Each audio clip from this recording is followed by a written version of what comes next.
Chapter 15 Fol-de-rol-lol. On Saturday afternoon, Mrs. Woodlawn looked out of the window and cried, "Great sakes! Whatever has happened? Don't tell me there's another massacre scare!" Clara ran to the window and looked out, too.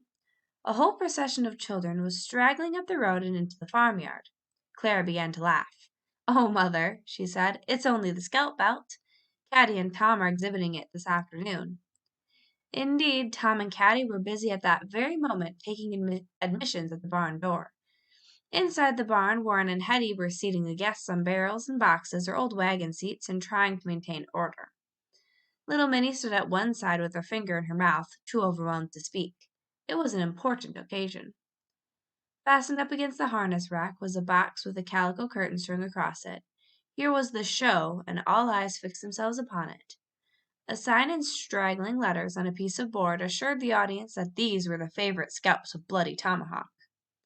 At last, after the audience had begun to shuffle its feet and utter impatient meows, Tom came forward with the fine assurance of an old showman. "Ladies and gents," he said, "you are now about to see one of the 7 wonders of Dunville. I don't know what the other 6 are, but anyway, I guess you'll agree that this is the best of the lot. Curtain, please. Light, please." Hetty and Warren struggled with the complicated strings of the small curtain. Caddie held up a candle stub and one of Mother's precious sulphur matches. There was a scratch, a spurt of blue flame, a strong odor of sulphur, and then the interior of the box was flooded with candlelight. The audience pressed forward to gaze in awe at the 3 tails of black hair, which had once adorned the heads of 3 unfortunate savages. "The one and only," intoned Tom, who was now in his element, "the favorite and best scalp belt of that ferocious chief, Bloody Tomahawk. He scalped Indians, he slew 1,000 buffalo, he burned down white men's houses and barns. Faith, Tom Woodlawn, and you'll do the same," cried an indignant voice. "Rah, rah, did you not know better than to light a candle in your father's barn?" Robert Ireton stood in the barn door, his good-natured face as stormy as a thundercloud. Caddie hastened to snuff the candle. "Oh, Robert," she said, "we've done no harm. We're only having a show. Look, I've put out the candle, and the barn's not burned down either. Please, Robert, get your banjo and sing us a song. It will be a part of the show." "Please, Robert, do," begged all the children, for Robert's fame as a musician had gone all through the neighborhood. Robert never had to be coaxed to sing. A smile broke through the clouds of disapproval on his face. In a moment he had fetched his banjo and seated himself in their midst. There was another moment of delightful suspense as he tuned the instrument and twanged a few preliminary chords. "Sing Patty's Leather Breeches," cried Tom, who was glad to give up the center of the stage when the next performer was Robert. "Yes, yes, Patty's Leather Breeches," shouted the children. "Faith, then, Patty's Leather Breeches it shall be," said Robert, "but mind, you must all join in the fol-de-rol-lols." We will," shouted the children, twang, twang, twang with the banjo. "On the road to Clonmel," sang Robert. "At the sign of the bell, Paddy Haggerty kept a nate shanty. He kept mate, figs and bread, and a nate lodging bed.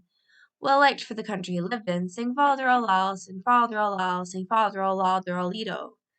A swelling chorus of voices flung the fol-de-rol-lols as high as the rafters.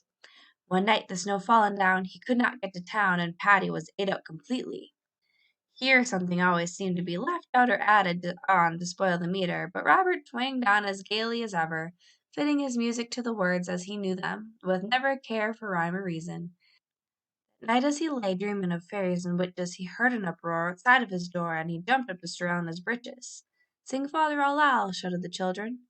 The words were scarce spoke when the door came and broke, and they gathered round Paddy like leeches, saying, "By the big matchel gob, if you don't give us grub, we'll eat you clean out of your breeches." "Sing fol-de-rol-lol, sing fol-de-rol-lol." Sure they've got to be fed. He slipped up to the bed which held Judy, his own darling wife, in. And 'twas there they agreed how to give him a feed, so he stepped out and bought a big knife in. Sing fol-de-rol-lol, sing fol-de-rol-lol, sing fol-de-rol-lol-de-rol-ito. They cut up the waist of the breeches the best, and they ripped off the buttons and stitches. They cut 'em in strips by the way they was striped, and they boiled up the old leather breeches. "Sing fol-de-rol-lol," roared the audience, "fol-de-rol-lol-de-rol-ito." When it was stewed and on a dish strewed, the boys cried out, "Lord be thank it!" But 'twas little they knew that 'twas leather be-goo, biled out old Paddy's old breeches. "Sing fol-de-rol-lol, sing fol-de-rol-lol." "As they messed in the stuff," says Andy, "'tis tough," says Paddy, "you're no judge of mutton." Then Brian McQuirk, on the point of his fork, he held up a large ivory button. Sing fol-de-rol-lol, sing fol-de-rol-lol, sing fol-de-rol-de-rolito. They've poisoned the feast, let us send for our priest. They jumps on their legs and they screeches. And from that very night they'd knock out your daylight if you'd mention the old leather breeches. Such a joyous howl of fol-de-rol-lols marked the end of the song, and set the horses to jumping and pawing in their stalls, and John's dog to barking like a mad thing. And so ended in music the show which had begun with scalp locks. On counting up the gate receipts, the Woodlawn children discovered that they had a tidy collection of marbles, old birds' nests, butternuts, pins with colored heads, slingshot crotches, and various other objects of interest or art. I guess we did pretty well, said Caddie pleasantly, as she divided the spoils. But Tom pocketed his share in silence. Some disturbing thought seemed to have occurred to him. Katie Hyman didn't come to the show, he said. I guess she's about the only one who didn't. What do you expect? Demanded Caddie with a little touch of scorn in her voice. She'd be scared to death of a scalp belt. She hasn't been to school since the massacre scare, volunteered Hetty. I know it, said Tom. Caddie stopped to think. No, she hasn't, she said slowly. She had thought so much about John and the little Hankinsons that Katie had never entered her head. Now a series of vivid pictures flashed across her mind. Katie standing in the barn, her eyes wide with fear, her hands pressed to her breast, saying, "Cross my heart." Katie fainting when Caddie returned from her wild ride. Katie pale and silent the next day starting for home, holding her mother's hand. And last of all, Katie's place on the bench in the corner of the schoolroom, empty. I wonder, said Caddie. Maybe she's sick, said Tom, trying to seem careless about it. Maybe she is, said Caddie, and if she is, I guess it's my fault. We better go and see her. They ran to the house for permission. Yes, do go, said Mrs. Woodlawn. I've worried about the poor little thing myself. Here, take her some of these molasses cookies, and see that you get back before dark. Couldn't we take the scalp belt to show her, Caddie? Inquired Tom. I'll let you, said Caddie, but she won't like it. Ah, golly, I bet she would. She's the only one who hasn't seen it. I'd hate to be the only one who hadn't seen it, wouldn't you? Caddie wrapped up the scalp belt in a piece of brown paper, and away they went. You go up to the door and knock, Caddie, said Tom when they reached the little log house where Katie and her mother lived.